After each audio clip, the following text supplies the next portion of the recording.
জুলাই শহীদ পরিবারের অনুষ্ঠানে ডকুমেন্টারি ঘিরে হট্টগোল। গণঅভ্যুত্থানের আকাঙ্ক্ষা পূরণে ঐক্যে জোর ভারপ্রাপ্ত রাষ্ট্রপতির।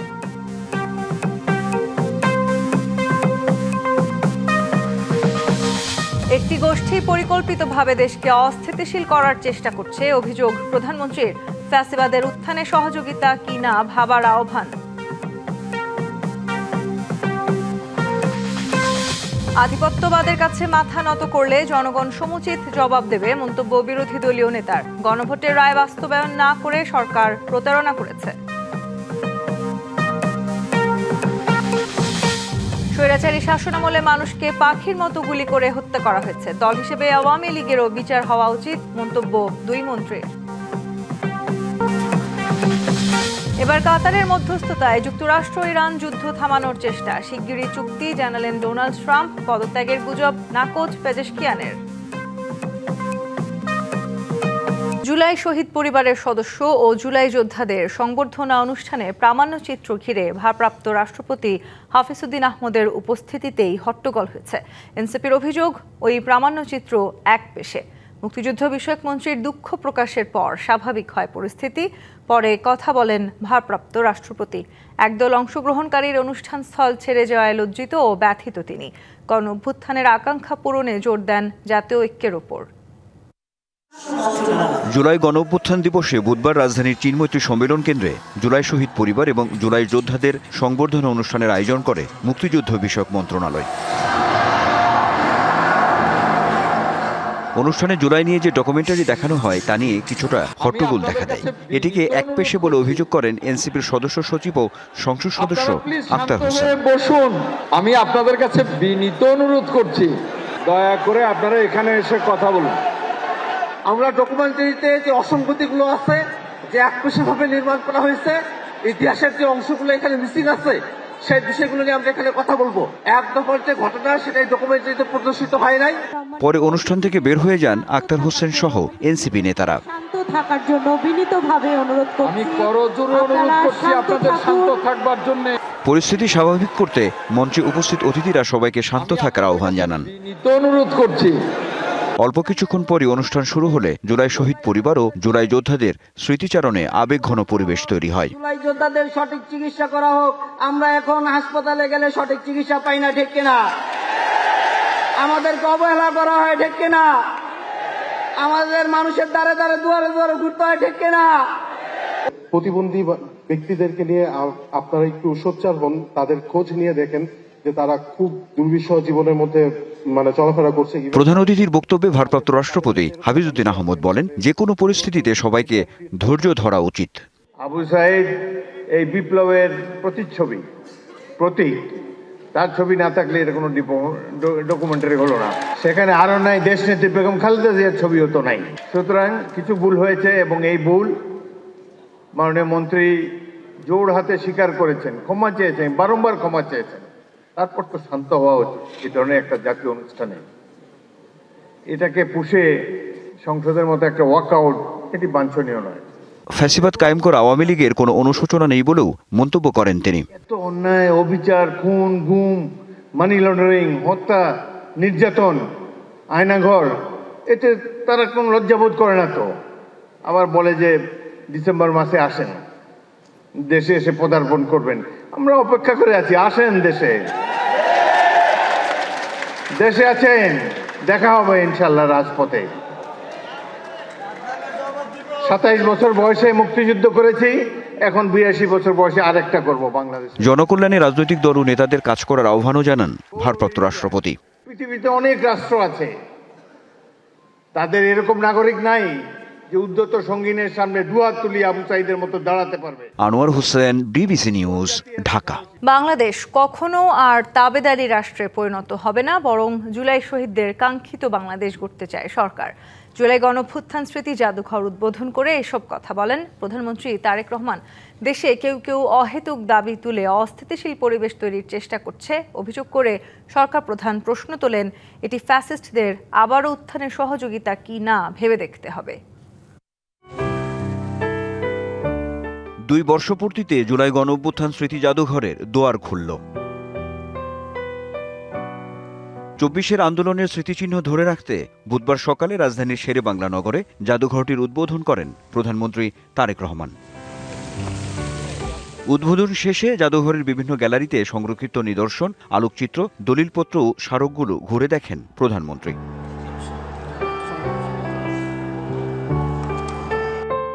আমার সোনার বাংলা, আমি তোমায় ভালোবাসি। এরপর জাতীয় সঙ্গীত পরিবেশনের মধ্য দিয়ে জুলাই স্মৃতি জাদুঘর প্রাঙ্গণে শুরু হয় আলোচনা অনুষ্ঠান। জুলাইয়ে নিহত পরিবারের স্বজনদের উপস্থিতি ও স্মৃতিচারণে এক আবেগঘন পরিবেশের তৈরি হয়। 2 বছর আগে এই দিন এই সময় আমার আনাস পৃথিবীতে ছিল। আনাস খুব স্বাধীনতা ও সার্বভৌমত্বে বিশ্বাসী ছিল। প্রধান অতিথির বক্তব্যে প্রধানমন্ত্রী তারেক রহমান বলেন, জুলাই জাদুঘর গণতান্ত্রিক অভিযাত্রার সঙ্গী হবে, নতুন প্রজন্মের কাছে তুলে ধরবে পূর্বসূরিদের সাহসিকতা। পরাজিত, পতিত, বিতাড়িত ফ্যাসিস্টদের এমন নৃশংসতা, এমন বর্বরতা সভ্য জগতে বিরল। আজকের ঐতিহাসিক জুলাই গণ অভ্যুত্থান স্মৃতি জাদুঘর ভবিষ্যতের প্রজন্মের সামনে তাদের পূর্বসূরিদের সাহসী ইতিহাস যেমন তুলে ধরবে, অপরদিকে তাদের সামনে উন্মোচিত হবে বিতাড়িত ফ্যাসিস্টদের মুখোশ। এই জাদুঘর বাংলাদেশের মানুষের সামগ্রিক গণতান্ত্রিক অভিযাত্রার সঙ্গে জুলাই গণ অভ্যুত্থানের সম্পর্ক তুলে ধরবে। একটি মহল দেশে অস্থিতিশীল পরিবেশ তৈরির চেষ্টা করছে উল্লেখ করে তারা পতিত, পরাজিত, পলাতক স্বৈরাচারের পুনরুত্থানের পথ সুগম করছে কিনা সেটি ভেবে দেখার আহ্বানও জানান সরকার প্রধান। ইতিহাস সাক্ষী, বিতাড়িত ফ্যাসিবাদী চক্র কখনোই দেশে গণতান্ত্রিক শাসনকে মেনে নিতে পারে নাই। এদেরই পূর্বসূরিগণ 1975 সালে সংবিধান পরিবর্তন করে দেশে গণতন্ত্রের কবর রচনা করেছিল। ফ্যাসিবাদ মুক্ত বাংলাদেশে কেউ কেউ অহেতুক ইস্যু তৈরি করে দেশে অস্থিরতা সৃষ্টির অপচেষ্টা শুরু করেছে। এসব পরিস্থিতি তৈরি করে তারা নিজেদের অজান্তেই পতিত, পরাজিত, পলাতক স্বৈরাচারের পুনরুত্থানের পথ সুগম করছে কিনা সেটি মনে হয় ভেবে দেখা প্রয়োজন আমাদের। বিভিন্ন উদ্যোগের কথা তুলে ধরে জুলাই যোদ্ধাদের পাশে থাকার প্রতিশ্রুতিও দেন প্রধানমন্ত্রী। উপস্থিত শহীদ পরিবারের শোকাহত সদস্যবৃন্দ, ফ্যাসিবাদ বিরোধী আন্দোলনে যারা হতাহত হয়েছেন, পর্যায়ক্রমে আইনের যথাযথ প্রক্রিয়া অনুসরণ করে সেই বিচার হবে স্বচ্ছ, নিরপেক্ষ এবং বিশ্বাসযোগ্য। কোনো অসম্পূর্ণ, অতিরঞ্জিত বা উদ্দেশ্য প্রণোদিত বয়ানের ইতিহাস যাতে জাদুঘরে না আসে সে আহ্বানও জানান তারেক রহমান। এই জাদুঘর কোনো একটি দল, গোষ্ঠী বা ব্যক্তির একক রাজনৈতিক ভাষ্য প্রতিষ্ঠার স্থান হবে না। এই বাংলাদেশ আর কখনোই তাবিদারি রাষ্ট্রে পরিণত হবে না, ইনশাআল্লাহ। Anwar Hossain, DBC news, Dhaka. গণভোটের গণরায় বাস্তবায়ন না করে সরকার জনগণের সঙ্গে প্রতারণা করেছে, তাই জনগণকে প্রস্তুত থাকার আহ্বান জানিয়ে জামায়াতের আমির ডাক্তার শফিকুর রহমান বলেন, আরেকটি বিপ্লব অনিবার্য। সরকার গণভোটের গণরায় বাস্তবায়ন না করে প্রতারক হিসেবে জাতির সামনে নিজেদের নাম রেজিস্ট্রেশন করে নিয়েছে। তিনি সরকারকে উদ্দেশ্য করে বলেন, গ্যাসের সংকট দেখিয়ে দাম বাড়ানো জনগণের সাথে ধোঁকা।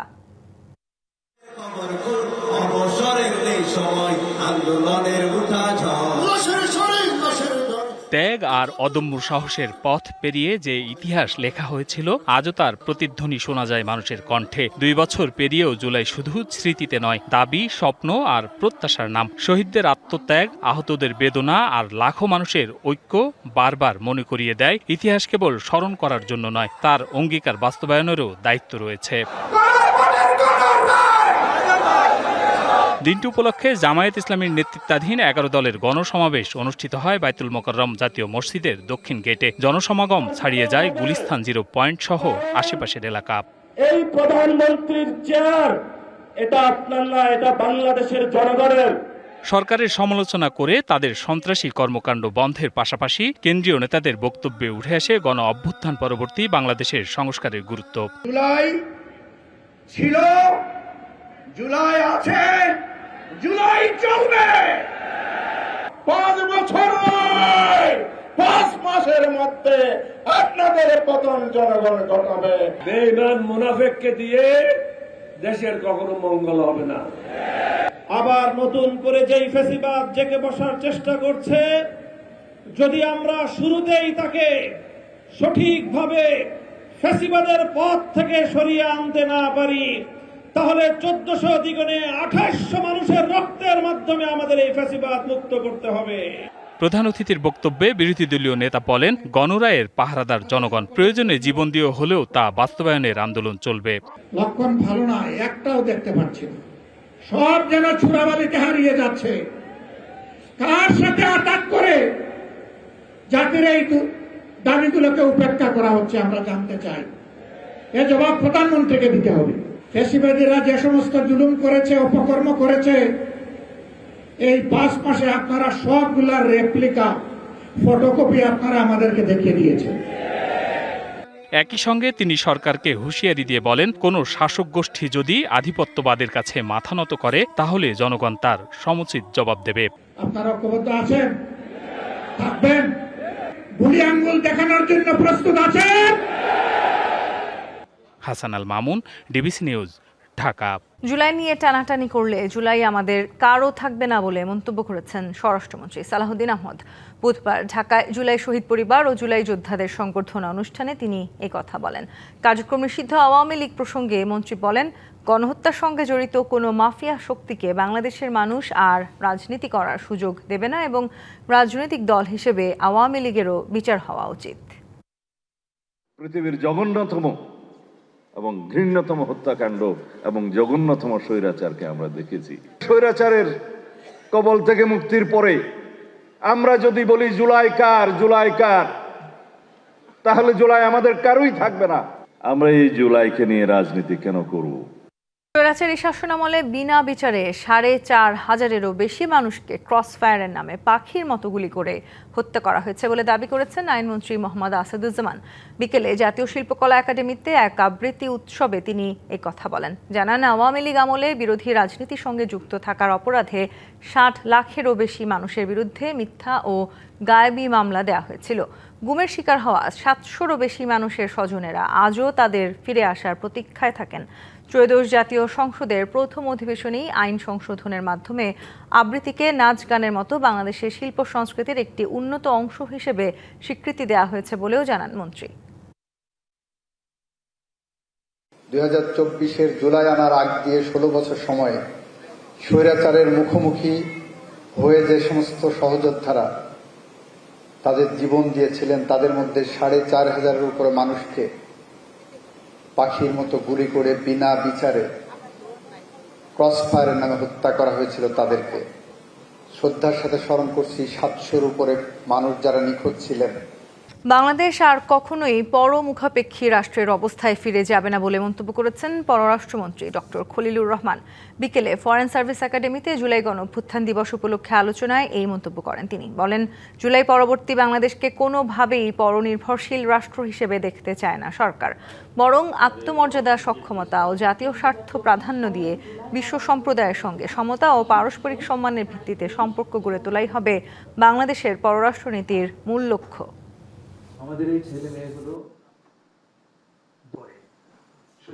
আমরা সেই ক্লায়েন্ট স্টেট সেই পর্যায়ে কখনো ফেরত যাবে না, নেভার এগেইন।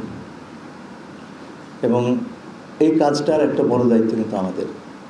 বিভিন্ন শক্তির উত্থান হয়েছে, সভ্যতার অগ্রযাত্রা এটা হয় স্বাভাবিক, কিন্তু এই পুরো একটা কমপ্লেক্স আঞ্চলিক এবং বিশ্ব রিয়ালিটি, বাস্তবতা, এর ভেতরে আমাদের কিন্তু নেভিগেট করতে হবে। কলকাতায় বাংলাদেশ ডেপুটি হাই কমিশনে যথাযোগ্য মর্যাদায় পালিত হয়েছে জুলাই গণঅভ্যুত্থানের দ্বিতীয় বর্ষপূর্তি। বুধবার দিনব্যাপী কর্মসূচির শুরুতে মিশন প্রাঙ্গণে জাতীয় পতাকা উত্তোলন করেন Bangladesh deputy high commissioner Mohammad Khaled. পরে বাংলাদেশ গ্যালারিতে আলোচনা ও স্মরণ সভায় জুলাই গণঅভ্যুত্থানে শহীদদের স্মরণে 1 মিনিট নীরবতা পালন করা হয়। অনুষ্ঠানে রাষ্ট্রপতি, প্রধানমন্ত্রী, পররাষ্ট্রমন্ত্রী ও পররাষ্ট্র প্রতিমন্ত্রীর বাণী পাঠ করা হয়। এছাড়া জুলাই অগাস্টের গণঅভ্যুত্থান ভিত্তিক প্রামাণ্যচিত্র প্রদর্শন করা হয়। আন্তর্জাতিক প্রসঙ্গ, হরমুজ প্রণালী দিয়ে নিরাপদে জাহাজ চলাচলের বিষয়ে ওমানের সাথে চলমান আলোচনা ইতিবাচক দিকে এগোচ্ছে বলে জানিয়েছে ইরান। ইরানের পররাষ্ট্র মন্ত্রণালয়ের মুখপাত্র ইসমাইল বাঘাই জানিয়েছেন, প্রণালীটি দিয়ে বাণিজ্যিক জাহাজের লেন নির্ধারণের জন্যই এই আলোচনা। মার্কিন ট্রেজারি সেক্রেটারি স্কট বেসেন্ট জানান, হরমুজ প্রণালী খুলে দেওয়ার বিষয়ে বুধবার একটি চুক্তি হতে পারে। এর মধ্য দিয়ে বিশ্বে জ্বালানির দামে স্থিতিশীলতা আসবে বলেও মনে করেন তিনি। যদিও স্কট বেসেন্টের এই বক্তব্যের কয়েক ঘন্টা আগেই গুরুত্বপূর্ণ জলপথ হরমুজ প্রণালীতে আরও একটি পণ্যবাহী জাহাজে আঘাত আনা হয়েছে। হামলার পর জাহাজে এক ক্রু নিখোঁজ রয়েছেন।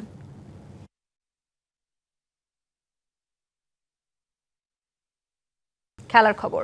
অস্ট্রেলিয়া সফরে একমাত্র প্রস্তুতি ম্যাচে কাল মাঠে নামছে বাংলাদেশ। প্রতিপক্ষ ক্রিকেট অস্ট্রেলিয়া একাদশ। ডারউইনে ম্যাচ শুরু হবে বাংলাদেশ সময় ভোর 6:30টায়। 2 ধাপে অস্ট্রেলিয়ায় যাওয়া টাইগাররা প্রস্তুতি ম্যাচের আগে প্রথমবারের মতো একসাথে অনুশীলন সেরেছে ডারউইনে। অস্ট্রেলিয়ার ডারউইনে বাংলাদেশ দলের অনুশীলনের সময় ডিএক্সি অ্যারেনায় স্থানীয় মাঠকর্মীর পরিচর্যা দেখে থমকে দাঁড়ালেন লিটন কুমার দাস। কেন সেটা তিনি নিজেই ভালো করে বলতে পারবেন, তবে এখানেই ক্রিকেট অস্ট্রেলিয়া একাদশের বিপক্ষে প্রস্তুতি ম্যাচ খেলবে বাংলাদেশ, সেটাকে বেশ গুরুত্বের সাথেই দেখছে টাইগাররা। আমার কাছে মনে হয় যে আমাদের যে প্র্যাকটিস গেমটা আছে সেটা অবশ্যই ম্যাচের আগে প্রস্তুতির জন্য খুব ইম্পর্টেন্ট এবং কন্ডিশনের সাথে পিচের সাথে মানিয়ে নেওয়ার জন্য এটা আসলে অনেক কাজে দিবে আমাদের।